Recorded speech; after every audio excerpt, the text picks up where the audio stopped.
welcome to Woke Mental Wellness, and I thought this month for October, because it's one of my favorite months with Halloween, that we would do something a little bit different. We've been talking about a lot of heavy topics. This year has been incredibly heavy, and so I brought my friend, the lovely, the illustrious Vita E in, so that we can do a kind of Woke Mental Wellness Reacts. We have just seen the movie Antebellum, which is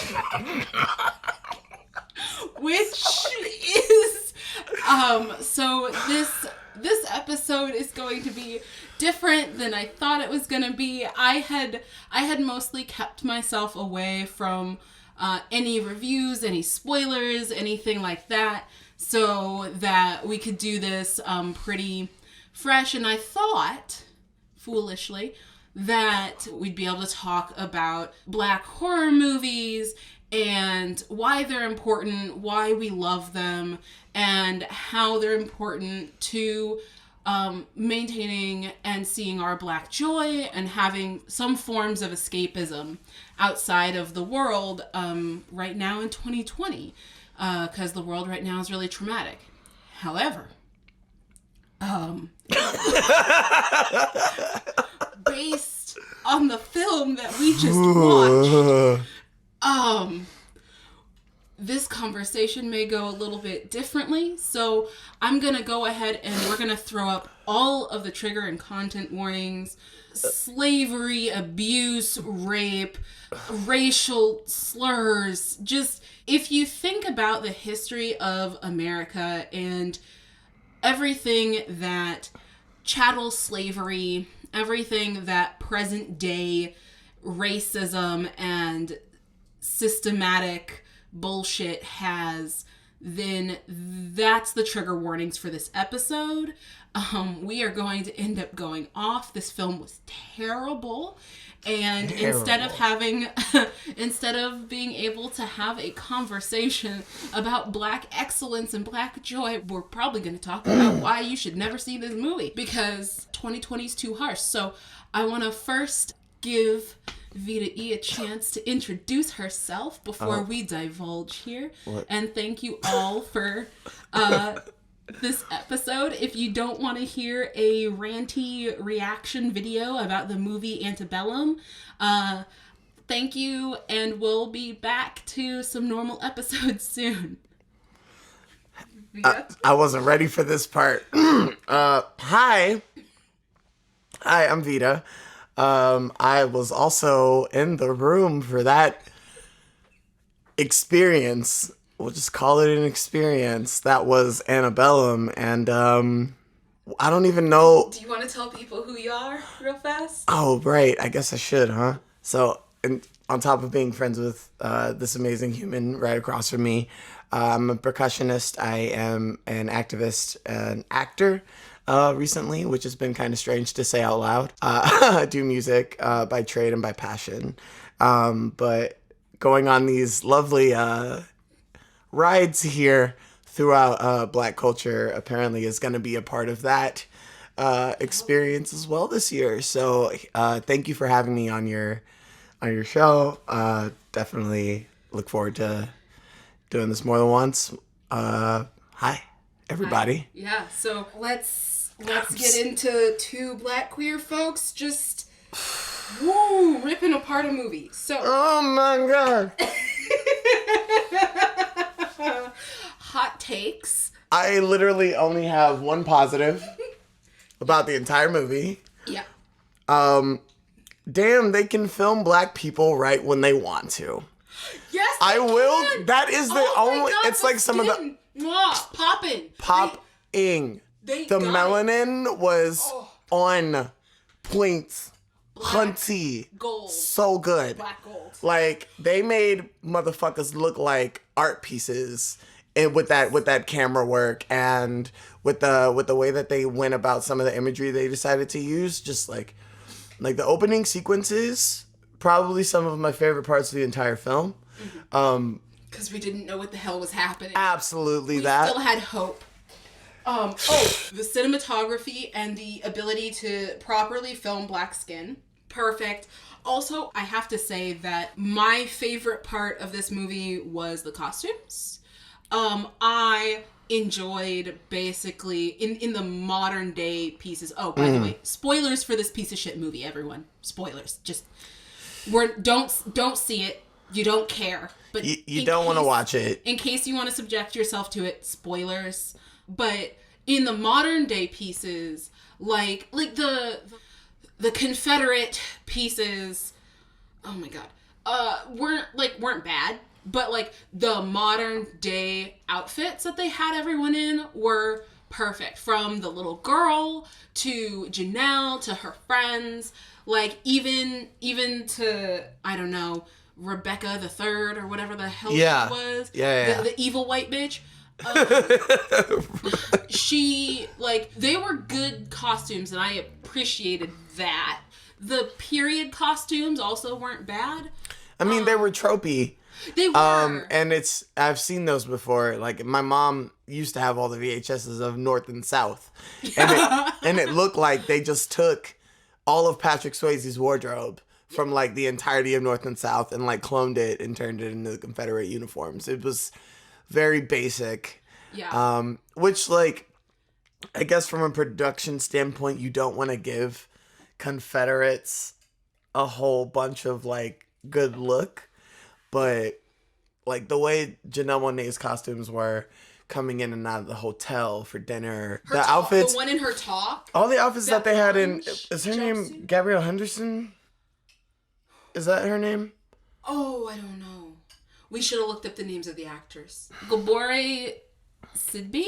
She was fabulous. She was amazing. She was cute. Acted her ass off. She did. Also, her takedown of white dude who bought her a drink was amazing. Takedown of white dude who brought her a drink. Takedown of white woman when they tried to seat them, and she was like, yes, you know this table is unacceptable, right? We're gonna sit here. I was just like, yes. Yeah. Oh my god. But those were the side stories, and they had more premise. Yes. And they had more bite and ferocity, I think, in those moments of that passive aggression than all of the aggression, the blatant aggression that they showed throughout the entire film. Yeah, based on the marketing for this movie and based on just kind of the trailers and everything and the fact that they're like horror thriller, I was like, okay, and it's, you know, it was a horror, all right. Produced by, I think Jordan Peele is on it for some reason. Maybe Blumhouse is part of it. I don't even know.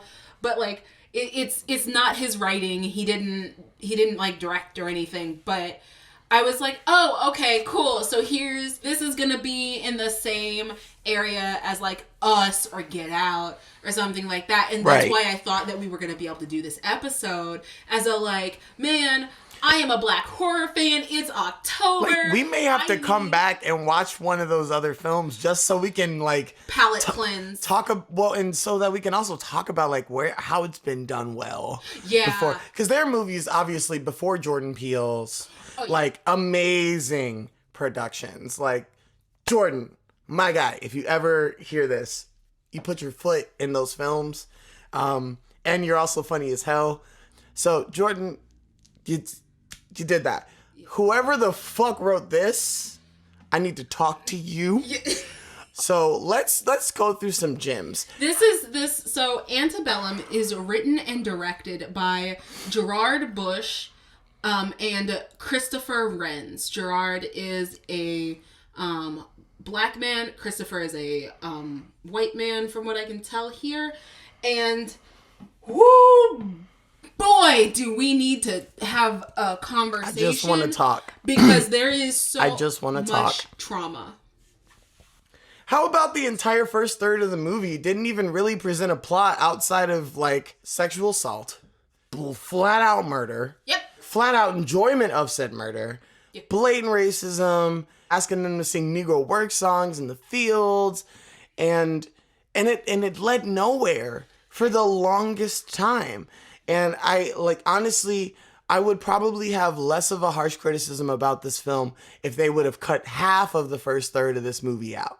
Because if they had gotten to the actual premise of what Antebellum actually was, within the first 30 minutes, then maybe I could have been, kept to that or something.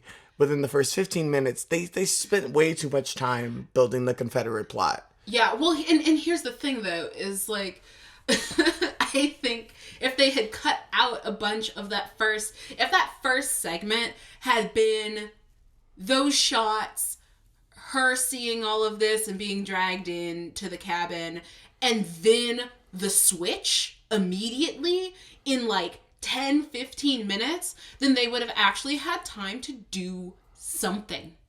Anything but traumatize people. Like, I was so... Like, you don't even really know anything about the people who run Antebellum, even. Yeah, that's the thing. You don't actually know anything about really anyone. Even our main character, Veronica / Eden, played by Janelle Monáe, like, you get the barest, bonesest minimum of, like, who she is, and even that is, like, very insultingly so. It's like, she's a mom, she feels like she's not doing enough, she's a powerful black woman, but she's fighting against, like, all of these tropes, which is, like, honorable, but also they, like, threw these things off like they were checking fucking boxes. It was so jumbled and rushed. It was so objectifying. Like, what I don't understand about this movie is how you take this premise that is basically Django Unchained with a black woman being Django, and then rip away all of the character development, rip away all of the actual things that make you, like, interested and want to follow things, and you're just sitting there the whole time scratching your head. And in 2020, I don't want to see unannounced race play immersion in my movies. Like, I'm sorry, I could literally just walk outside. Exactly that. Antebellum is happening already. So many black women are already going missing. So many black women are in jail for murdering their captors, It wasn't even a shock horror thing. It didn't give me any sort of fear outside of the fear that I already feel being a black woman in public. Part of why it takes me so long to get fucking places these days is because I have to think about what I'm wearing. I have to think about how I'm deciding to get somewhere. If I'm taking transit, then I have to wear a different outfit. If I'm on a bike, then I have to, think about this. I almost always have to have my knife on me. Antebellum is not... Yeah, I think that's what really hits hard in a bad way about this movie is like I said, I was going into this hoping for something in the realm of, like, Get Out or Us, poignant but still, like, an enjoyable horror movie. Yeah. And instead what I got didn't even reach the, like, enjoyable revenge porn levels. Like, we didn't even get there. We just got in the, like, traumatic, I am uncomfortable, this is already happening. Like, they did a very good job of drawing the direct parallels of Antebellum South to where we are now. I think they did a great job drawing those parallels and how these things directly line up with each other, but they didn't do anything else with it. Well, and also that's baseline shit. Yeah. That's plot development, right? Like, you gotta read the script, right? Like, you gotta know. Honestly, like, some of the scenes where they weren't trying to make it as interesting, and they were just kind of, it felt like they were trying to fill space, actually had more substance than some of the plot points they tried to put in this film. Because it was just so... What? Listen! Okay, so first thing I wrote after that, where's this going? Plot seems slow and ambiguous. The second thing I wrote immediately after that was, too much trigger, not enough plot. And that's, like, my biggest... Honestly, I couldn't even write anything else afterwards because there wasn't anything else. Like, it didn't feel like there was anything else, at least to me. You took notes, so obviously you found something. In the post-credits, they had like the FBI or something, Yeah, like it was walking the FBI, through the Antebellum building, bulldozing it and walking through it, and I'm just but like that could have FBI even is not helping us. Like, what kind of fantasy BS is how many this? black women you know literally were like, yo, my friend went missing, or yo, my sister or my mom or my something has been missing, and the FBI literally doesn't deal with it. The police literally don't deal with it.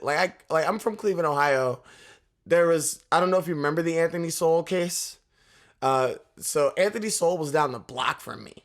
Oh, Right. wow. So that whole experience of these black women being like, my friend went missing, and then cops being like, well, you're a whore, you're a sex worker, you're a prostitute, whatever. We don't value your life enough anyway. And then literally it's the smell of dead bodies that is the only thing that even brings the police to the front fucking door.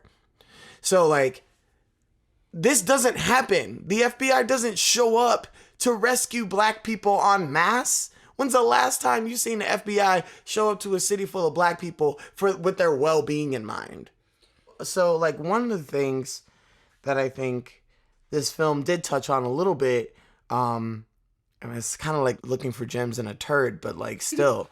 One of the things this movie did cover is the fact that, like, in this world, there are still black women who keep white people a lot of company, right?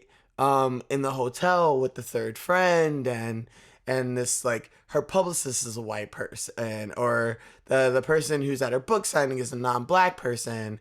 Her closest circle of people has like one other black woman in it the entire movie, and the rest of them are non-black people the entire movie, with the exception of the other people who are enslaved in Antebellum. So I think one thing that touches on is that, like, black liberalism still, like, does keep quite a bit of white space. And I think they touched on that as, like, this opening that this white lady had to her of just, like, she wasn't as protected or as guarded as she was in the Antebellum situation that she was in. It's just, like, the obvious threat of white feminism and what that looks like. They could have dug so much deeper into that, too. Yeah. Never mind the blatant colorism of the shaming of a darker skinned woman on, like, a plantation by a lighter skinned person who is from, the similar time and is, like, aware. And, maybe they didn't mean for that to happen, but the implied misogynoir of that was actually really kind of upsetting. Yeah, and I found it really interesting, that gradient, because the woman who died was really black. She was like midnight black. Janelle is medium dark black. And then the girl who hung herself was lighter than Janelle and was, coming after her. And I was like, I'm glad to see a movie where the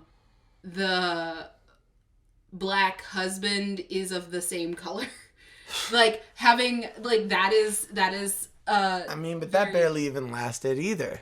Yeah, because they weren't even there. Like, they were there for, like, 2 scenes. And, like, granted, like, I am light-skinned too, but, like, it's so... I don't want to give this movie any credit at all. I don't trust it. But, like, I try to be like, okay, well, casting, you want people and blah, blah, blah. But, man, sometimes these things they happen so often that you can't call them coincidences anymore. And it's just like, especially for that part of I don't remember her name. I don't even know that they gave the name of the girl with the They didn't give her a name. Yeah. They didn't give her a name. She didn't have a name. Yeah, the girl with the butterfly tattoo, she, like, I'm just like, okay, so you can't tell me you couldn't have just casted an actress that was also darker. Well, and, like, that casting decision, also to have the lightest person be the most antagonistic in the entire thing, up until she takes her own life, is so... Yeah. It's so, like, I think it's coded in ways that they might not have expected. Yeah. But it is. And I think too many people have, like, you basically Tyler Perry'd the movie, And like we understand what, black people understand what it means to Tyler Perry a film, and the colorism that comes with that is usually we have a darker skinned protagonist, a darker skinned antagonist, and another lighter skinned person who is going to shake things up, who's going to be the plot twist in the story, who's going to be the happy ending after this other person who just so happens to be darker is also the more abusive person, or the more toxic person, or the more violent person, an angry person, and the person who is going to make everything right is once again another light skinned black person in a movie. And then they didn't even dig into that. Like you could have there's so many missed opportunities in this film. We don't need this right now. Like what we just don't. Like mentally I feel so much worse after watching this movie. Like I was like, okay, cool. Like one of the only people in my pod that I can see is going to come over. We're going to do a thing and then we're going to record and it'll be great. And instead I'm sitting here and I'm just like, what did I just watch? And I'm not I'm an actor. I'm not really a writer as far as like screenplays or any of that stuff goes. So I will say that is probably a lot more difficult than I've ventured into. I will say that. I will also say, so when I was in jazz band, we'll make a musical reference because it's easier for me. When I was in jazz band, the idea that my band director had was that an audience member may not have the training that you do, but they'll hear a wrong note and they'll know that that's not supposed to be there. They'll hear a note and they'll know that it's out of tune, even if they don't know that it's out of tune, like in the very like musical, like theoretical sense, right? So for me, watching this film felt a lot like that. Just like even if you're not dealing with the praxis of the colorism, even if you're not dealing with the discussions on the white saviorism that somehow involved itself in this movie still.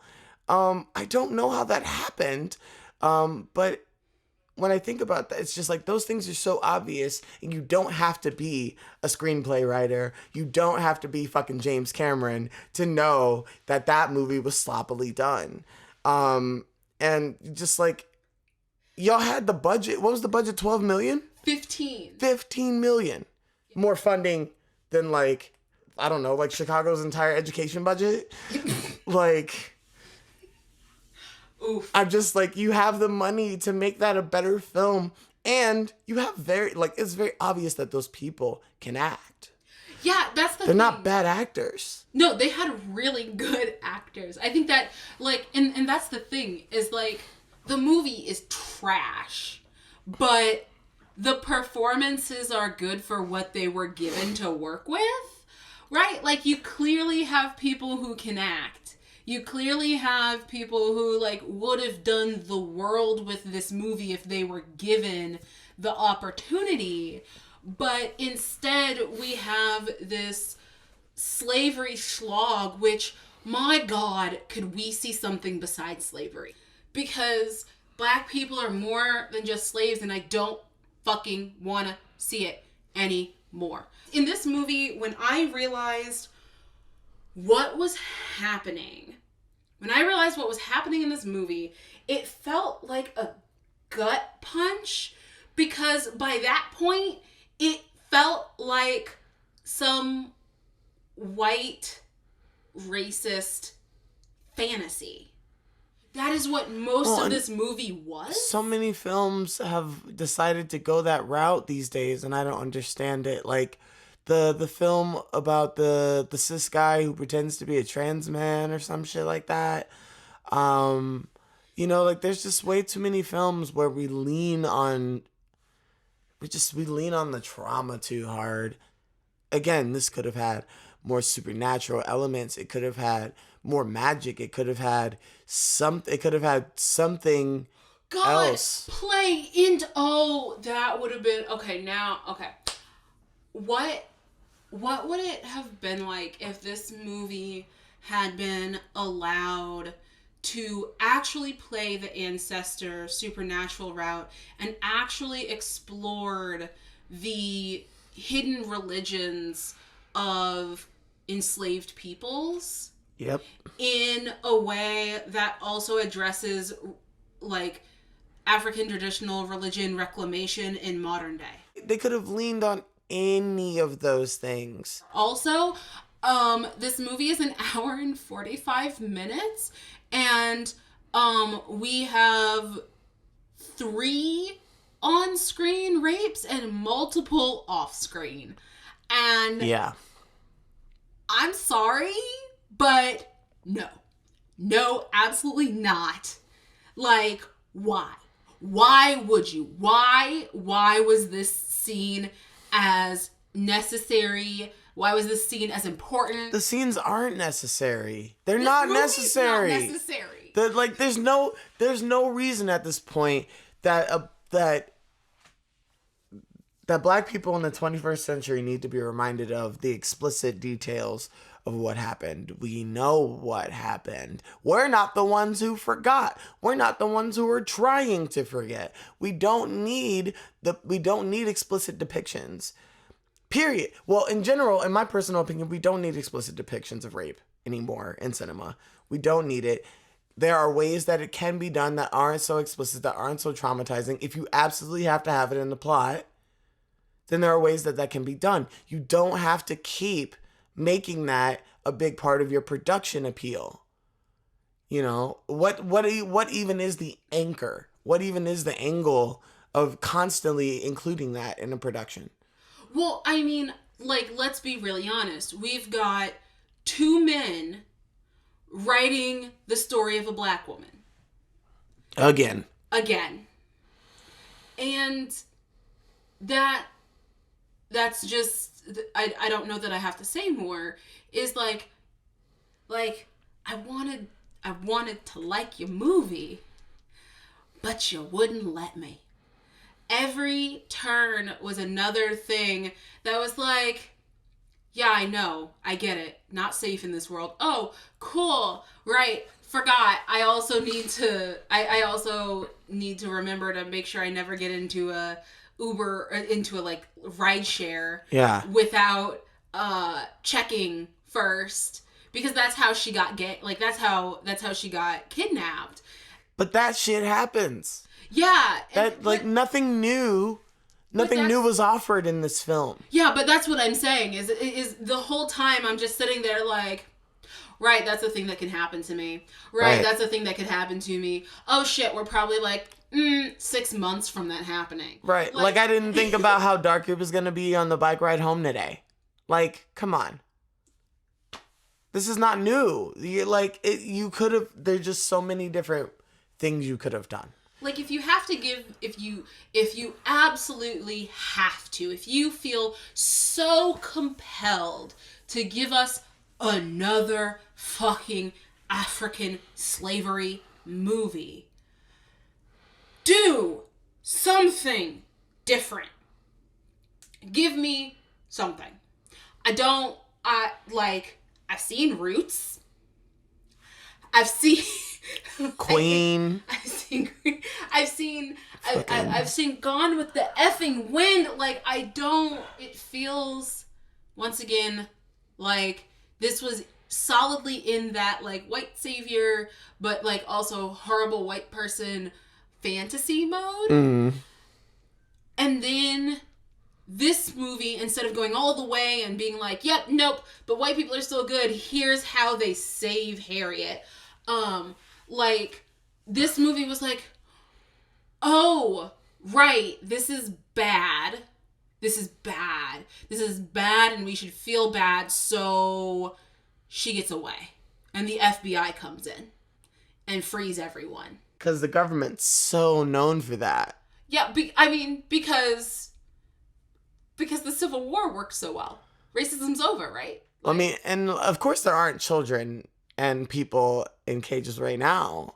No. Of course slavery isn't happening right now. Of course they're not using prison labor to fight the fires on the West Coast or to fill the gaps in the strikes in the South, or, you know, even up here in the good old Midwest, there's a fucking ICE facility up the block from where I live.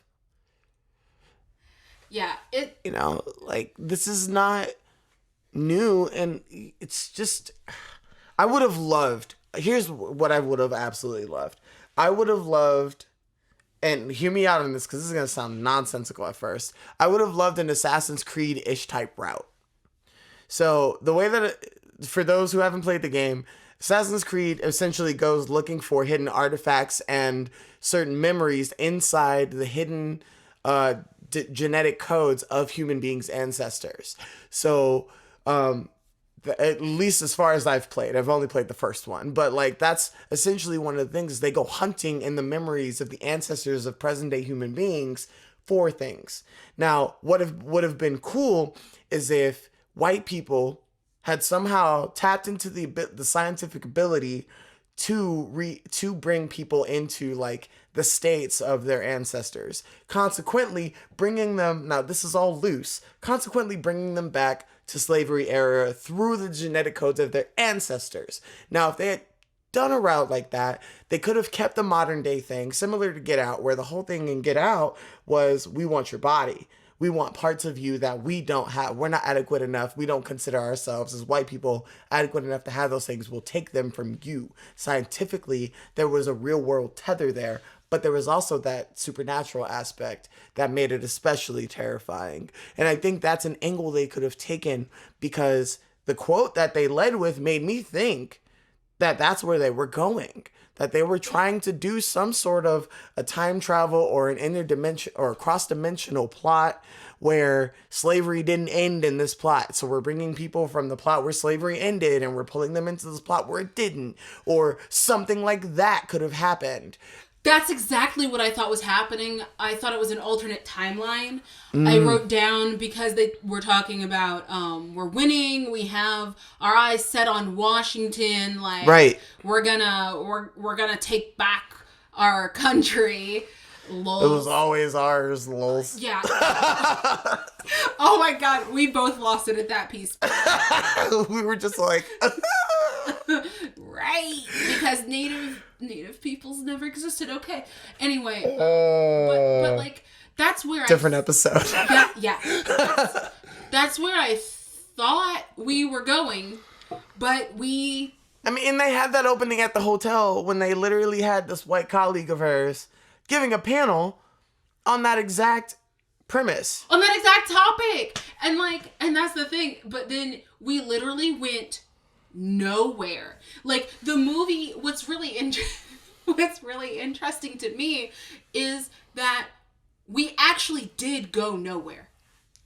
The movie itself went nowhere. We stayed in present day. We didn't go anywhere, but all we did was freaking regress. And in that way, I suppose it is a perfect allegory for 2020. But that's not what I wanted. Like, I could have been a contender.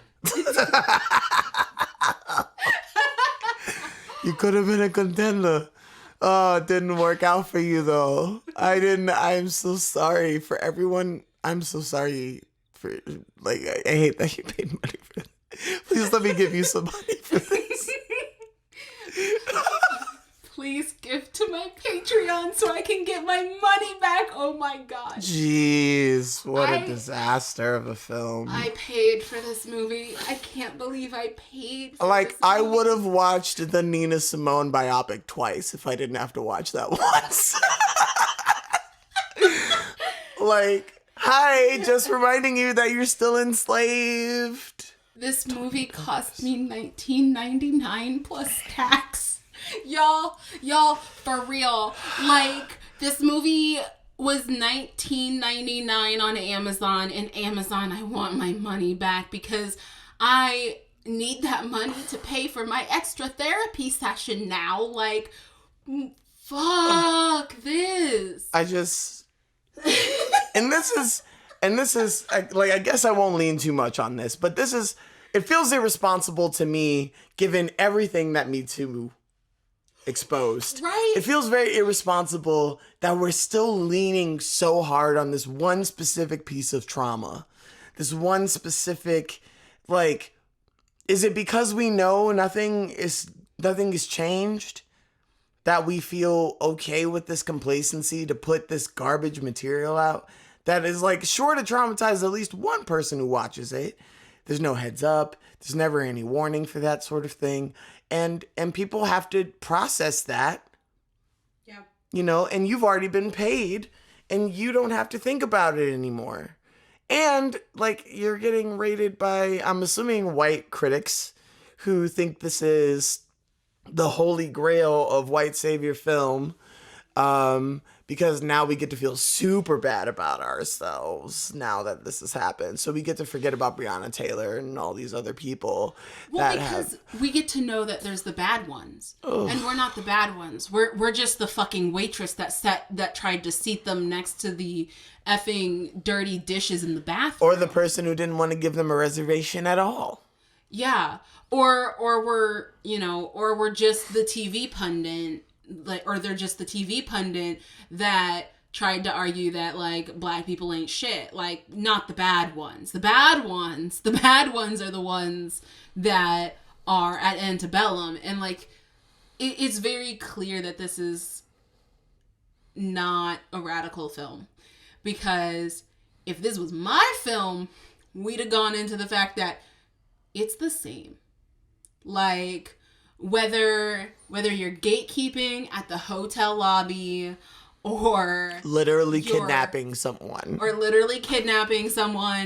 in a black SUV, like, congratulations, you're propping the same system. And this doesn't go there at all. And I think honestly that's what bothered. I've watched a lot of really messed up movies because I love horror. Mm-hmm.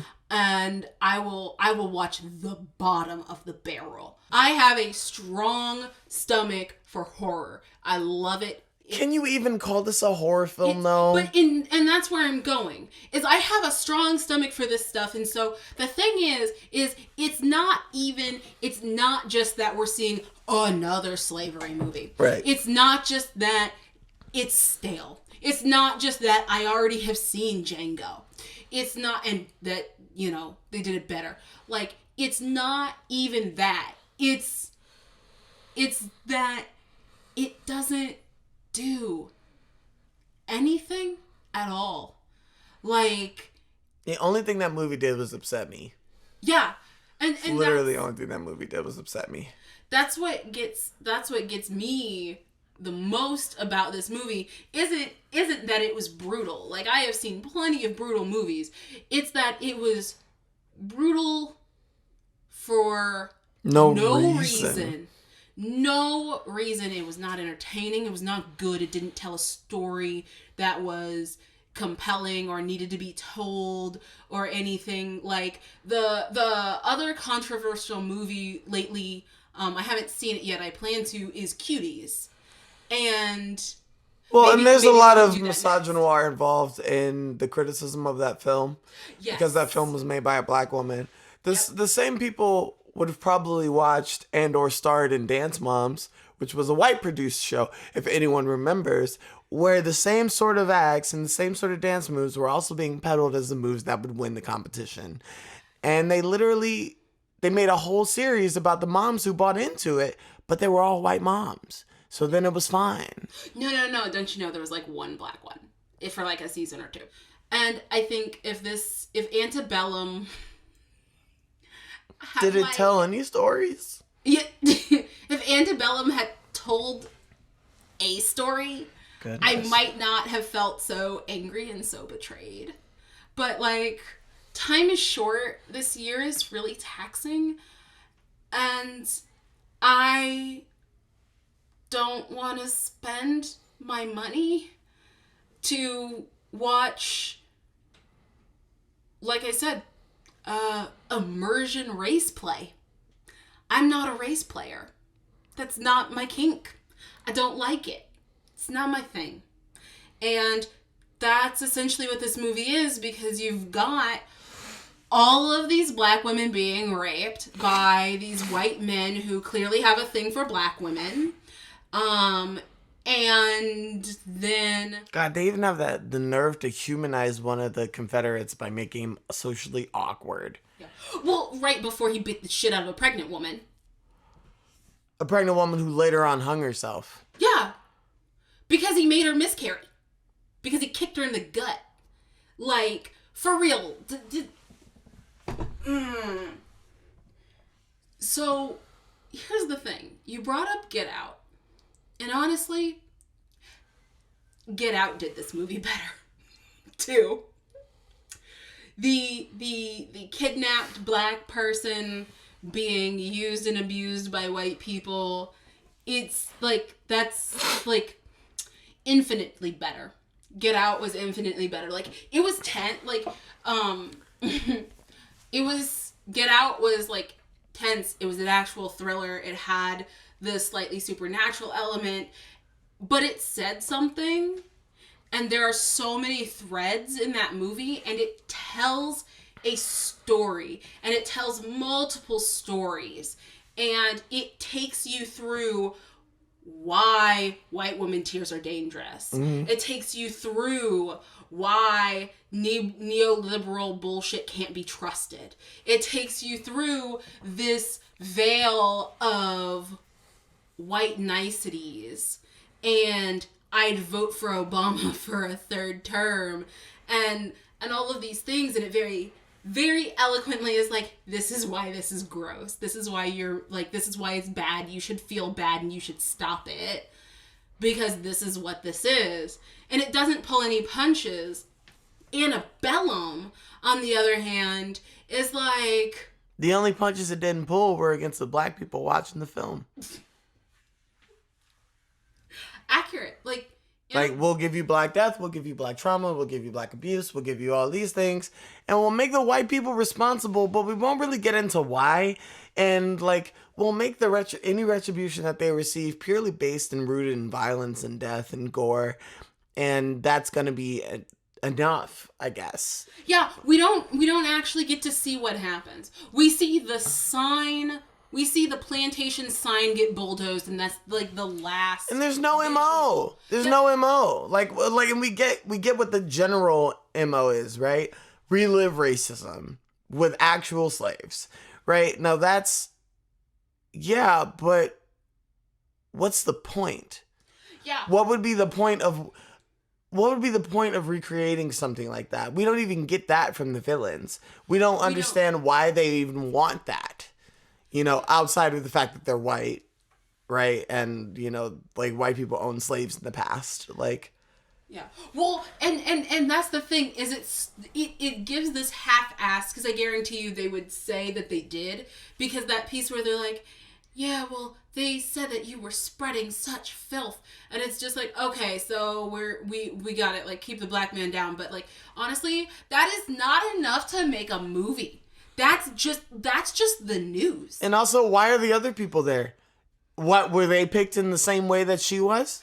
Yeah, and that's the thing is a old girl, like, I don't know, I'm gonna keep calling her Rebecca the Third. Rebecca the Third is like, I picked every single other person except for you, and it's like, but the woman, the black woman with the cross in green at the beginning of the movie, later Veronica, Janelle's character, calls her professor or something. So I'm just like, okay, so why aren't we talking about the fact that this is basically, they're like calling all the black, like, intellectual leaders, it would seem, but I can't even make that claim because I feel like that's giving this movie too much credit. Well, and they barely touched on it. They didn't actually tell us that, right? They didn't actually tell us who these people are. We saw one person. We saw barely who one person was, that she was on TV, that she had a book, and that she had a PhD. She had a daughter and a husband. That's what we know about Janelle, and she's got some friends, and she's successful because she can get the Jefferson suite, which, boom, brain explode. Just, God, oh my God, everything about everyone in this movie, like, was just in an objectified version, and it just leads for a very trauma identified movie. This movie is solely solely based in its trauma. And that's supposedly the horror element, but the problem is if this movie's a horror movie, so is Roots. And I'm like, yeah, no, I can see it. Like, yeah, but like, that's not what that means. This isn't what, when you say a horror thriller and you try and slap Jordan Peele's name on it, there's a bar for that. And like, just because Blumhouse is involved or whatever, like, Jordan should sue. They didn't do it well. Even if, no matter whose fucking name is on it, they didn't do it well. And there's not a single person in the world who's gonna do a perfect anything, right? But this wasn't even close, you know? Yeah. It just wasn't. It was thrown together. It was so rooted in the shock value of the black experience, which black people don't need any more of. Yeah, who's shocked? Like, I think this is one of those things, is like, I'm left with that feeling in this case that I get a lot when I watch media these days of like, who is this for? Because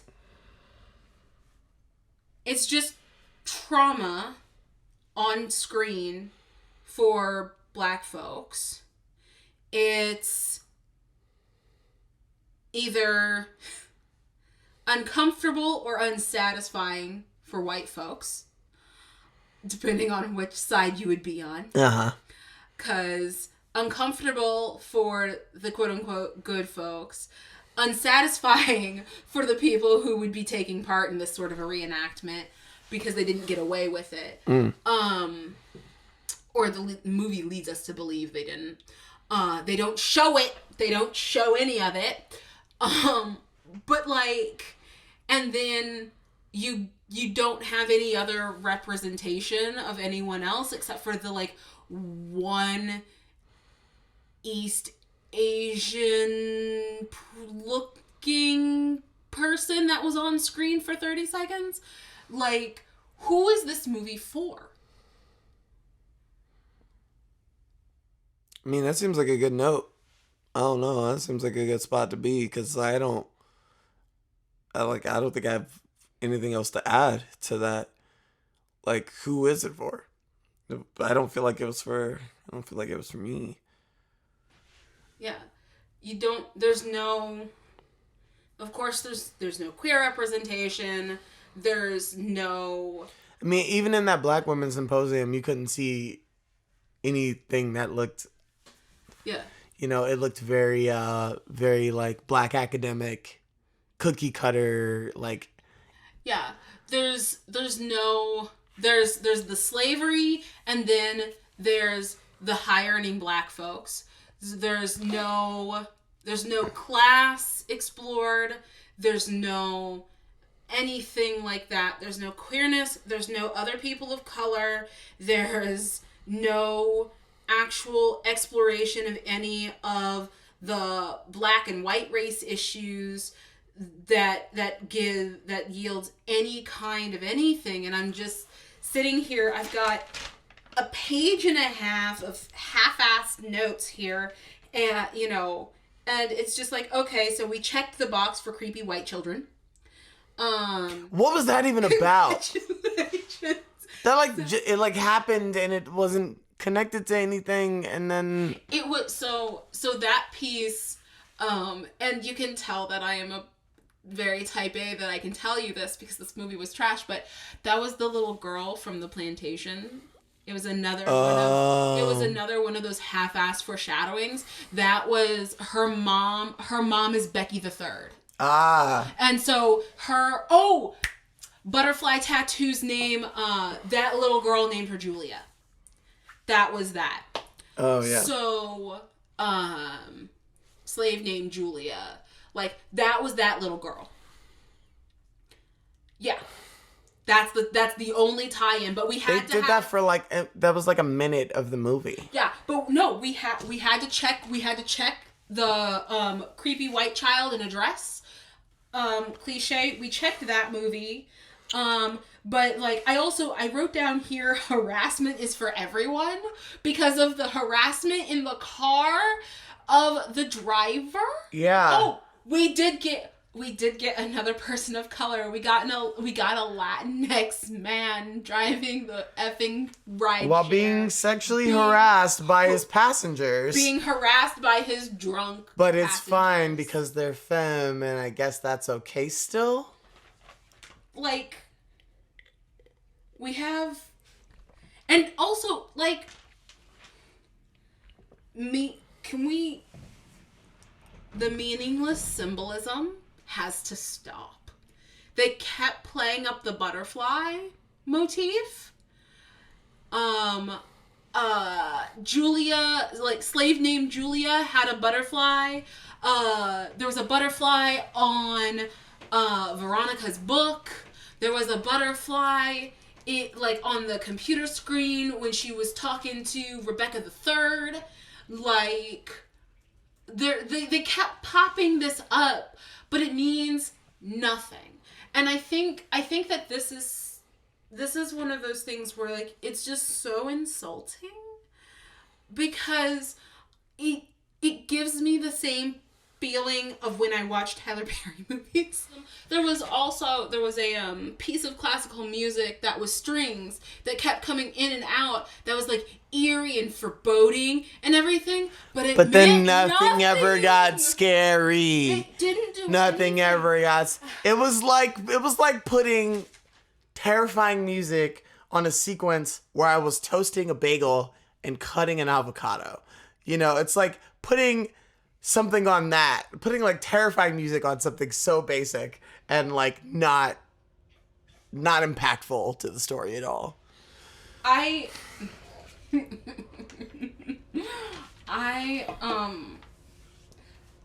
There was a moment though that we both, like, when they were at dinner, they mentioned, there was this line, I want a man who will feed me ice cream and soothe my childhood trauma.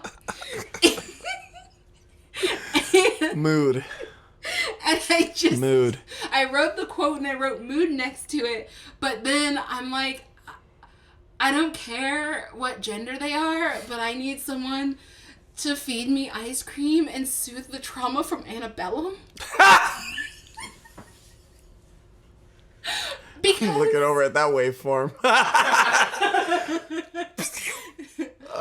Because, like, I cannot stress enough how unenjoyable this movie was. Because, and what really frustrates me is I feel, and this is problematic in its own right, but, like, I feel like that Tyra Banks clip, that, like, we were rooting for you. We were all rooting for you. How dare you? I sincerely have watched some very strange things in my life. Some very strange things. Agreed. Yeah. Nothing prepared me for something that tried to be so much and was so little in this film. Yes. They tried so hard to make it intriguing, it wasn't. They tried so hard to make it suspenseful, terrifying. They put all this money into. I hope that was a live orchestra, and I hope they got paid. I hope they were unionized, and I hope they got paid. Yeah. Because that music wasn't for anything. And I'm hoping that they at least got a profit off of it, because they're not going to make any other money off of that film. They're not going to make any more money. Yeah. It's terrible. I think maybe that's the moral we're meant to take away from this movie. It's just that, like, you need to sit down and chill, because when you try too hard, it just comes out bad. White people, hey, this is for you. For me, Antebellum was like a saltine that tried really, really hard to be a slice of focaccia. You know? Like the Slurpee from the gas station that tried really, really hard to be like a Jamba Juice smoothie. You know, like, they're not the same. And what you went for wasn't what you got. And y'all should try that again. but No, better. please don't. Once more with feeling. They said no, don't also, do it. a better way to spend your time is watching Once More with Feeling. I don't know that. What's The that? Buffy episode? Is that the musical one? Yes. No, okay. Yeah, there's always the musical episode. Yeah. I love the musical episodes though. We'll have to maybe we'll have to come back and just like watch a film that did it right. And yeah, I feel like this is where we come back to like, please take care of yourselves, because this movie ain't it. Don't do it. Like, Black people have enough trauma dealing with as it is. Yeah. On a daily fucking basis. We don't need this, whatever the fuck this like, was. Sid, save yourself $20. Save yourself an hour and 45 minutes. Save yourself the time. Save yourself the money. Save yourself the trauma. Just go watch Get Out again. Go watch Us. Go watch Candyman. Go watch People Under the Stairs. Tales from the Hood. Yeah. Do you know Tales from the Hood? Yeah. We can watch it though. Fucking Tales from the Hood. Oh, I love that film. Tales from the Hood is like one of the best black horror films to come out of the 90s. Straight up. So I think what we're really asking here as we start to wrap up today is, are we friends yet? Are we friends with who? Am I missing a reference? Yeah, that was from the movie. Whenever her little daughter watched the clip with them of the pundit and oh yeah, and the response was something along the lines of, "So, mommy, are you friends yet?" Yeah. Not yet, honey. Not yet. I have a page in like on a scale of 1 to 10, I would give it an honest 3. I'd give it an honest 3. The cinematography the camera work was great. They got black people filmed very well, and their hair wasn't terrible. Black people's hair was not terrible in this film. That's a 2. So the third thing was, wait. I'm just glad that they didn't make black people look ashy on yet another horror film, you know, because that's usually what happens. It's black people look mad ashy. I'm glad that they actually found people who could film black people. Yeah. So like for that, I'll give them like 2 points, you know, because that's like still rare in cinema. Okay, I'll give you the 3. It's a low 3. It's like a 3.0. Like straight up 3.0. Yeah, I'll barely give it the 3, just for the fact of like, I will give them credit. They did not go all the way to blackface. There was no blackface in this movie. Antebellum. That's the best I can say about it. That's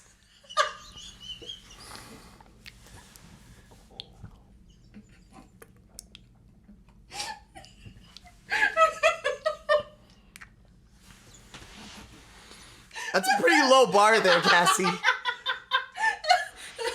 I mean, they burned the cotton, so.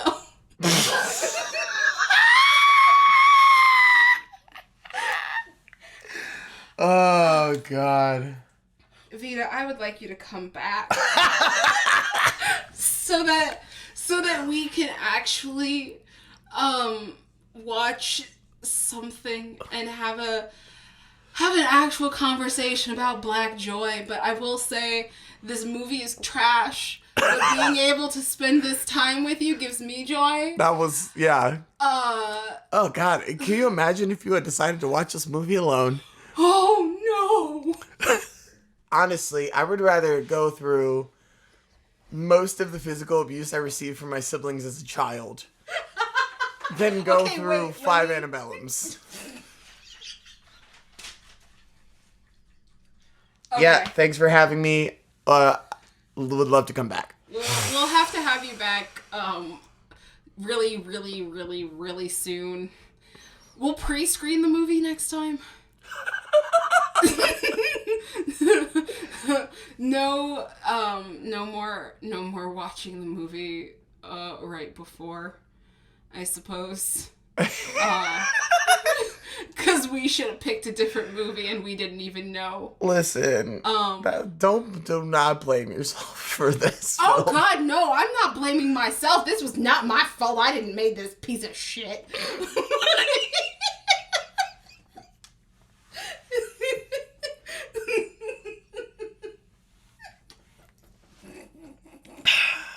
This is not my fault. It's a good beverage. It's a good beverage. All right. Best part of this movie was the mocktails. Should we adjourn?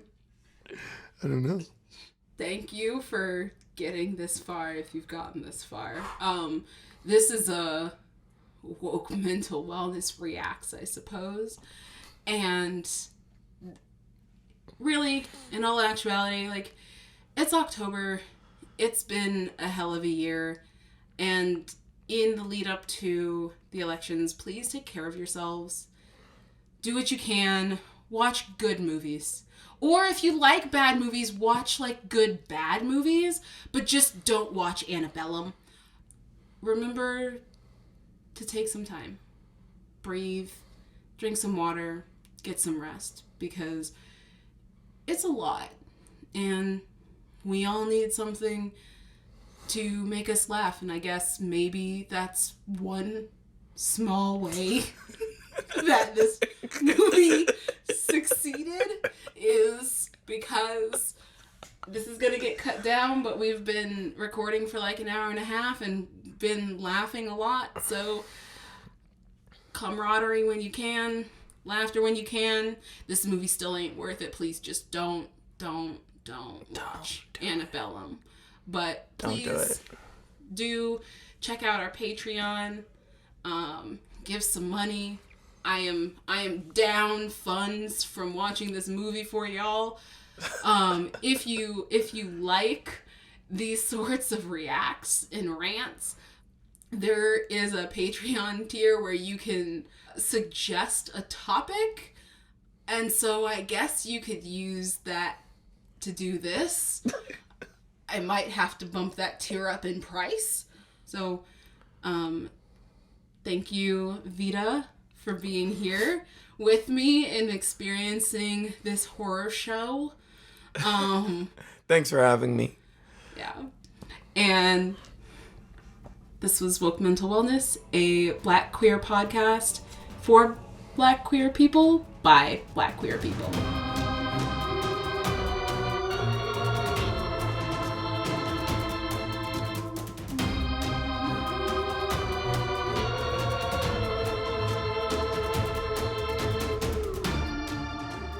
I wonder if Amazon will give me my money. $21.79 including tax. Couldn't have made it in even 2020.